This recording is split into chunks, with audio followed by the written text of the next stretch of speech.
దొంగలకు దొంగల్లానే రెచ్చగొడుతున్నారు. జగన్ ఏకిపారేసిన లోకేష్. వైఎస్ఆర్ కాంగ్రెస్ పార్టీ అధ్యక్షుడు ప్రతిపక్ష నేత వైఎస్ జగన్మోహన్ రెడ్డిపై ఏపీ మంత్రి నారా లోకేష్ తీవ్ర స్థాయిలో విరుచుకుపడ్డారు. అవకాశం ఇస్తే తండ్రి కొడుకుల మధ్య కూడా చిచ్చు పెట్టగలిగే గనుడంటూ ధ్వజమెత్తారు. శుక్రవారం చిత్తూరు జిల్లా పర్యటనలో భాగంగా పీలేరు, పొంగనూరు నియోజకవర్గాలు ఆయన పర్యటించారు. ఈ సందర్భంగా మహాల్ పీలేరులో నిర్వహించిన బహిరంగ సభల్లో మాట్లాడారు.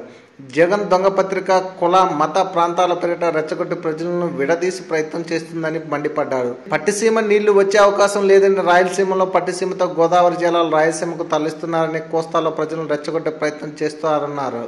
పక్క గ్రామాల మధ్య చిచ్చు పెడుతున్నారని లోకేష్ మండిపడ్డారు. తిరుపతిలో చెత్తను కూడా రాజకీయం చేస్తున్నారు. ఆఖరికి తనకు తన తండ్రికి మధ్య చిచ్చు పెట్టాలని చూశారని జగన్మోహన్ రెడ్డిపై మండిపడ్డారు. టీడీపీ శిక్షణ కార్యక్రమానికి మెడనొప్పితో తాను వెళ్లలేదని, దీంతో తనకు తన తండ్రికి విభేదం అంటూ తప్పుడు ప్రచారం చేశారన్నారు. అదే శిక్షణ కార్యక్రమాల్లోనే ఉప ముఖ్యమంత్రి చినరాజప్ప కింద కూర్చుని ఉండగా తాను వేదికపై నుంచి ఏంటన్నా అని చేయి ఊపితే దాన్ని రాజకీయం చేసి రెండు కులాల మధ్య చిచ్చు పెట్టడానికి ఆ దొంగ పత్రిక ప్రయత్నించిందని ధ్వజమెత్తారు.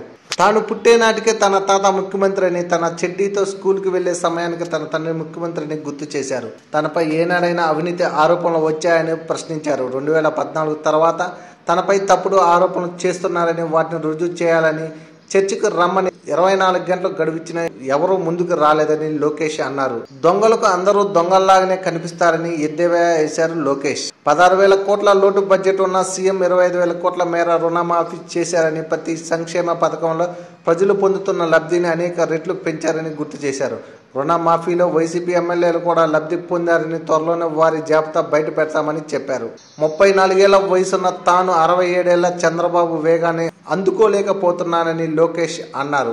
పల్లె సీమలకు సేవలు అందించాలనే ఉద్దేశంతోనే ఏరికోరి పంచాయతీరాజ్, గ్రామాభివృద్ధి శాఖల మంత్రిగా బాధ్యతలు తీసుకున్నానని తెలిపారు. దేశంలోని ఏ రాష్ట్రము రంజాన్ తోఫా అమలు చేయలేదని, మైనార్టీల పట్ల చంద్రబాబుకున్న ప్రత్యేక ప్రేమాభిమానాలకు ఇది నిదర్శనమని చెప్పారు. రాష్ట్రంలో ఎన్నో అభివృద్ధి సంక్షేమ పథకాలను ప్రభుత్వం అమలు చేస్తుందని లోకేష్ తెలిపారు. For more videos, please subscribe our channel.